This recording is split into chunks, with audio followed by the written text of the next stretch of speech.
As Executive Director of the Mississippi High School Activity Association, I just wanted to take some time today just to talk about our Executive Committee meeting yesterday and some of the decisions that were made and some of the things that went into making those decisions. And just to, first of all, just offer thanks to our Executive Committee of our administrators from around the state who represent you. They represent their districts. They've done a fantastic job all the way since March in the meetings that we've had to help to take care of our students and the general welfare and safety and the concerns that everybody has as we've been facing the challenges of our COVID-19. And so and again, to everyone in the school business, leadership does matter. I know that we have leaders in our schools and administrators who've been taking care of their students, and they're looking forward to start of school. And we have of course, our athletic directors and our coaches who've been doing the same thing throughout the summer. So I commend you. I've been very proud of our school districts, our schools and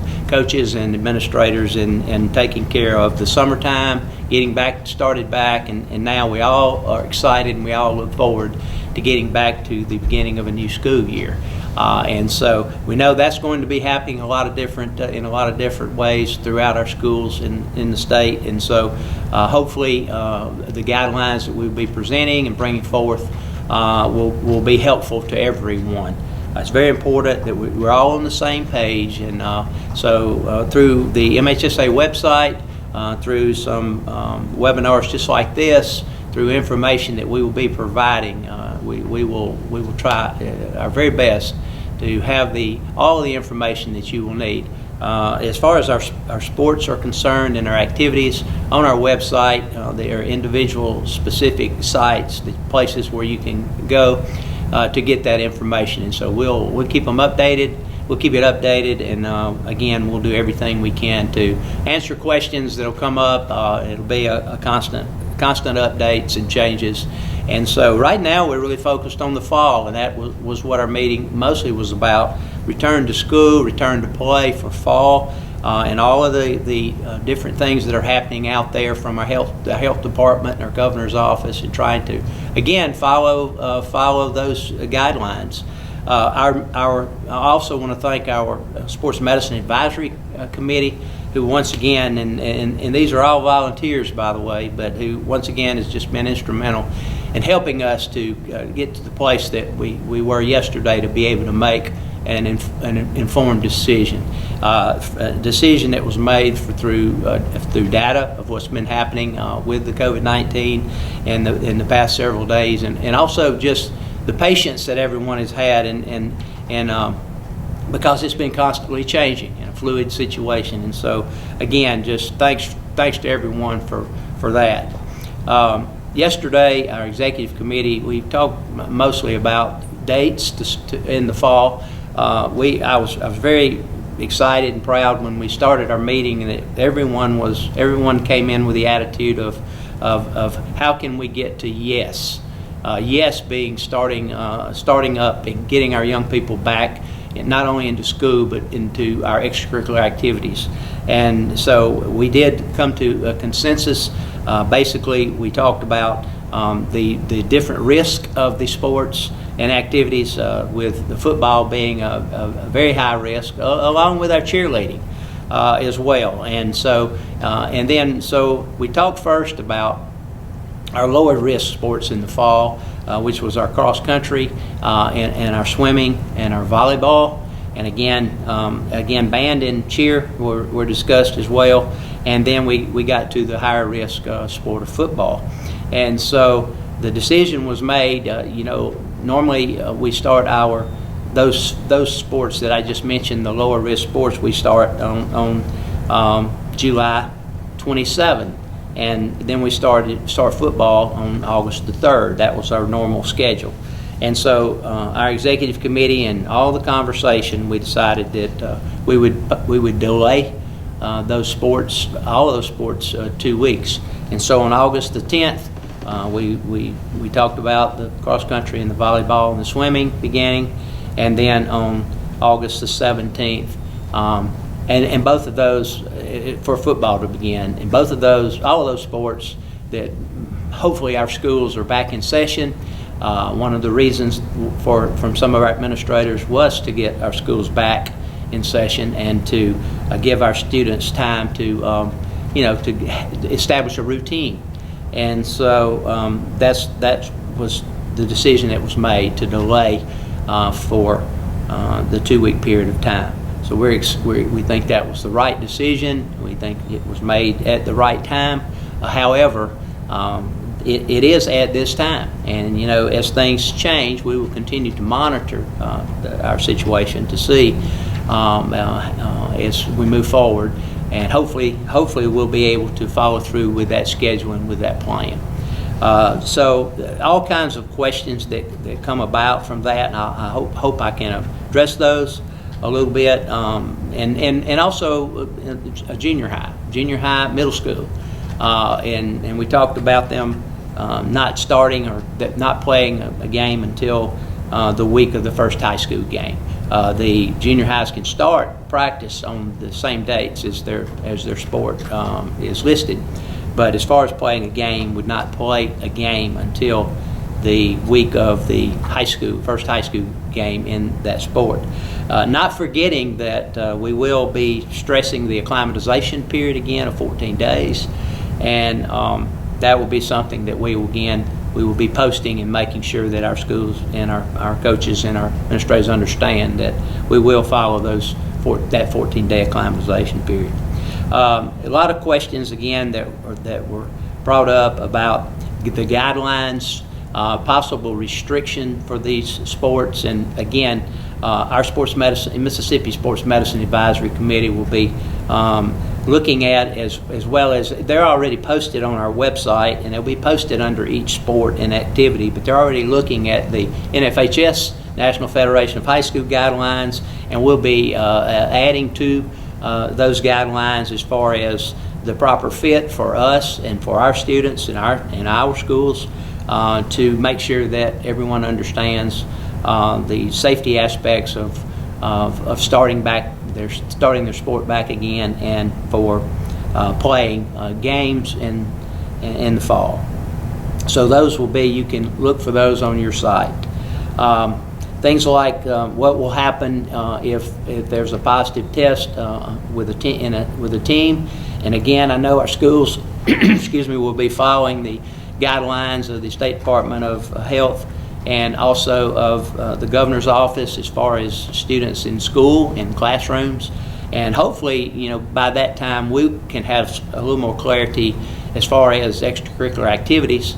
Not talking about guidelines of health clubs and bars and restaurants and our beaches and things like that, but what fits and what's necessary and what is required for our high school sports and middle school sports and activities. And so we'll have those, we'll continue to update you on those as far as capacity, as far as attendance restrictions or requirements. And again, all of those things we will address as we move closer to any type of sport and game time.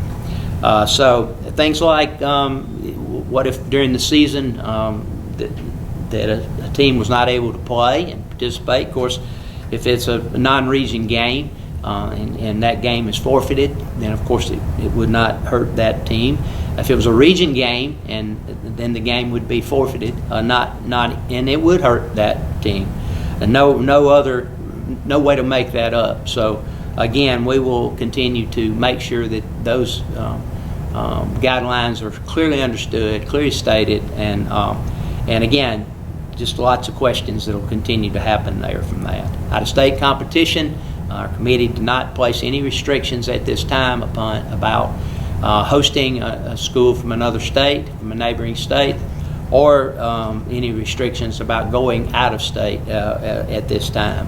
But again, we'll still be looking at that as we move forward. Our playoff formats, and again, we've been talking fall sports. Our playoff formats were not affected.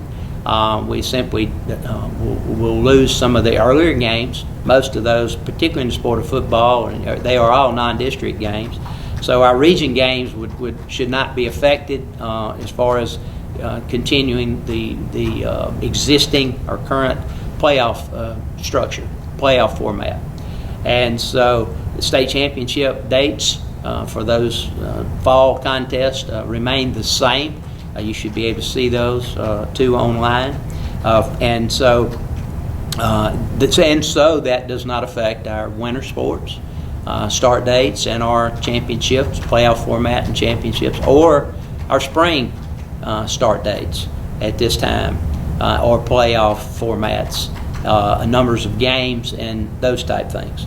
Numbers of games, of course, will be affected by in the fall, with, again, 3 of our classes losing a game or 2, and the other 3 the same, because we have different numbers of teams in those different classifications.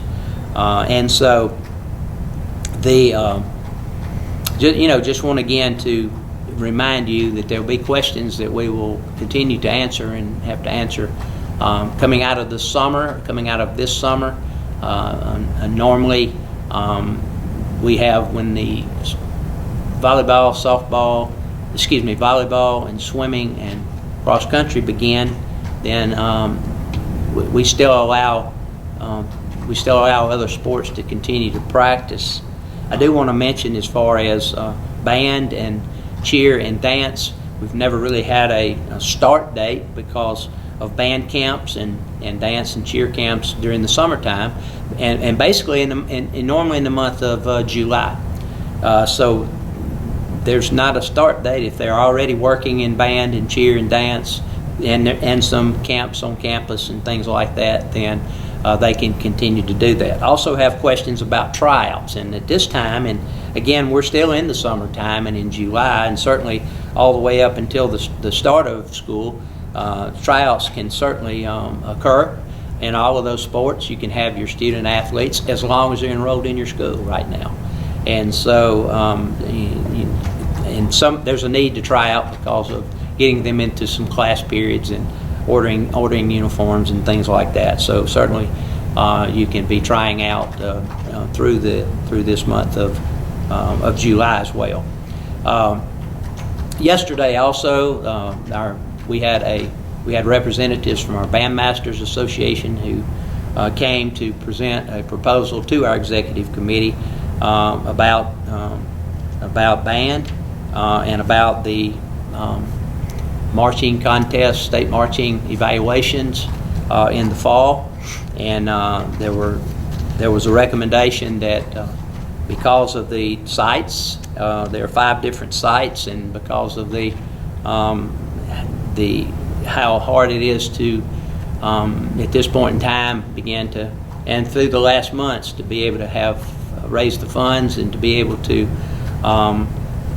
plan and prepare to host band contest, and certainly we all understand that and the financial aspect of that, but also the numbers of schools, the numbers of participants that are involved in coming to those individual sites during the in the fall. The bandmasters' recommendation to our committee was to not have to cancel the band contest evaluations in the fall.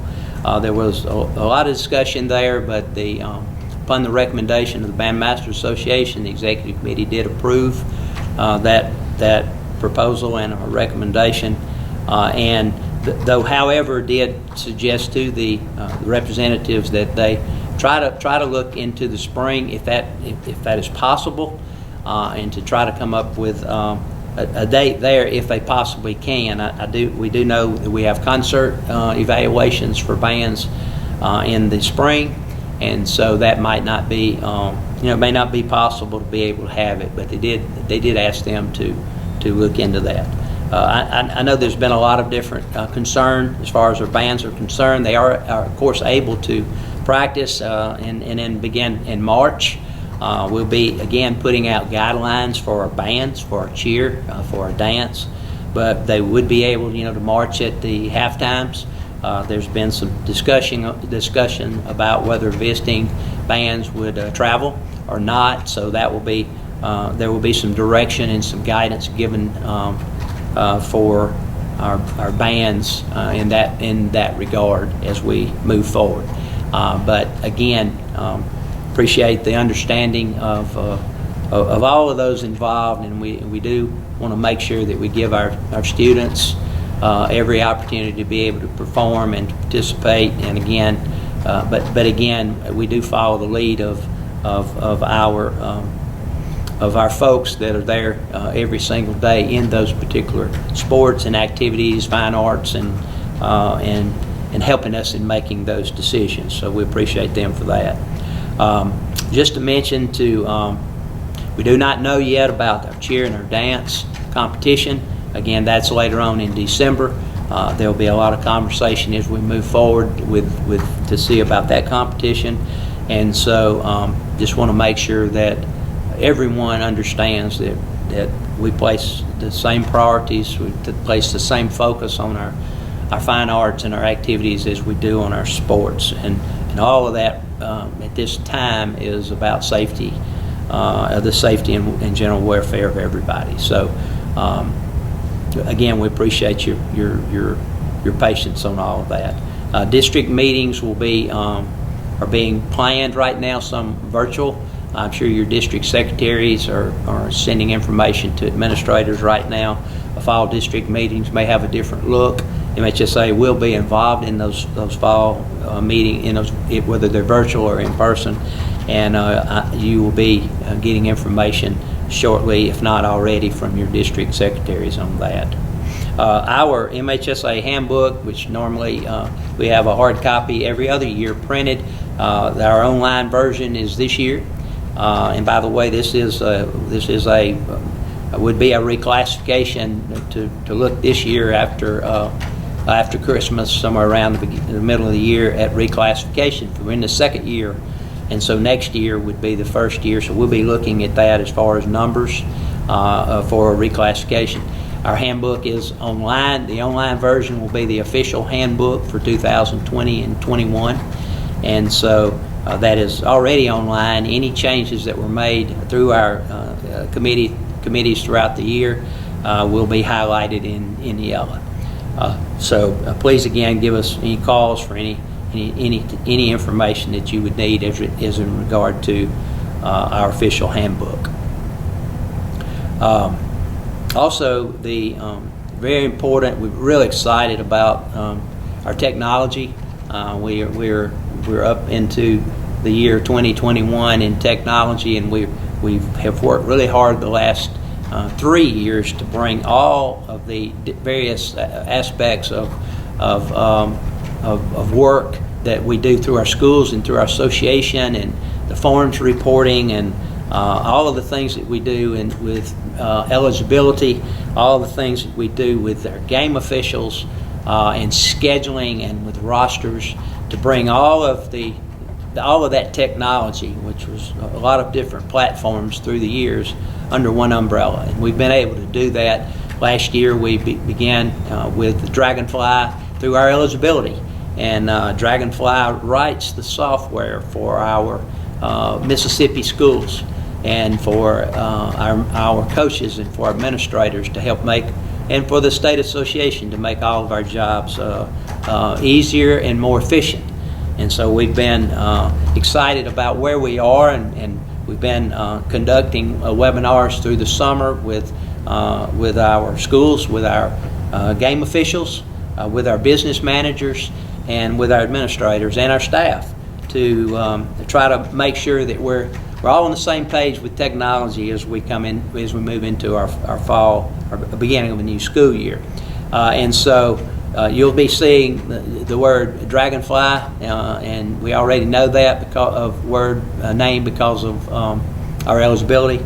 But now with submitting rosters and submitting schedules, submitting student transfers, in assigning game officials, in paying game officials, also our state passes, which I'll speak to in just a minute. But so right now, our membership forms should be for the fall. You should be submitting those. We should be working on the security plan and having that getting that ready. I'm sure you will have some other. We have a host schools checklist, by the way, that will help our host schools in with the COVID-19 and the safety and cleanliness and all of those type things. And also our student participation form, which will be very important as it relates to any type of liability there, concerns, and have our students to complete those and parents to complete those as we move into the fall season. And also any type of the catastrophic insurance forms, those forms that are all in Dragonfly, should be easy to find, should be easy to complete, and those should be, our school administrators and coaches should be working on those right now. And so for state passes again, and state passes are will be online for our schools. They will be digital. They will be mobile. Their school people will have their pass on their phone. We will continue to have some of the hard copies. There are some other passes that are out there that will go. We will be administering those in another setup. But for our schools folks, you can go ahead and be working on the state pass list that you normally would submit to our office. Now we're going online. They will have photos on the state passes. They will be on the mobile phone. And on July 23rd, we will grant access for everyone to begin going online, and you'll be able to have your own pass right there on your phone. Now those they will be approved. They will be approved by the school administrator, principal, and before you would actually receive that pass. So good checks and balances, a good method there that we have to be able to approve those who are able to receive state passes. And so again, it will be very simple, but we'll have to go through a learning curve here just in the very beginning, like we do with anything that has to do with technology. So we appreciate your patience and understanding as we work through that too as well. But we're really excited about that. We will not have the district pass. It was a time when we only had district passes and not a state pass. But our district passes, they've been lots of complaints through the years from our schools, duplication of those passes, and so we will not be issuing district passes. Some of those school personnel who've received district passes in the past will be able to should be able to qualify for a state pass. But again, those would be approved through our school principals. We're very excited about a new partnership with and continue to promote our student athletes and our coaches and teams, and through Scorebook Live. Again, we've already asked for information from your school to basically register with Scorebook Live. We're excited. There'll be a lot of posts through the year to promote our teams and articles and things that'll be out there, score reporting, some of that similar with what we were doing with the Max Prep platform, but now that will be Scorebook Live. Our Mississippi Association of Coaches is partnered with Scorebook Live as well. So once again, everything beginning to come under the same umbrella, so that there's not a lot of duplication and that again of schedules and rosters and things like that. But also, this is what they do. They promote student athletes. They promote schools, and we're really excited about that partnership. Again, just wanted to have an opportunity to share some of the things that are going on. Again, in the last week, and basically in the last couple of days through our committee meeting, and we are available at the MHSA office to again answer any questions that you may have. Again, all of us have been facing challenges, a lot of them the same challenges, and so we're going to continue to work together to be the very best that we can be. And so we thank you for what you do. We thank you for your hard work and your dedication and helping all of us to reach the same goal, and that's to help our students to be the very best they can be. and whatever that they choose to attempt or to be. And so, thank you.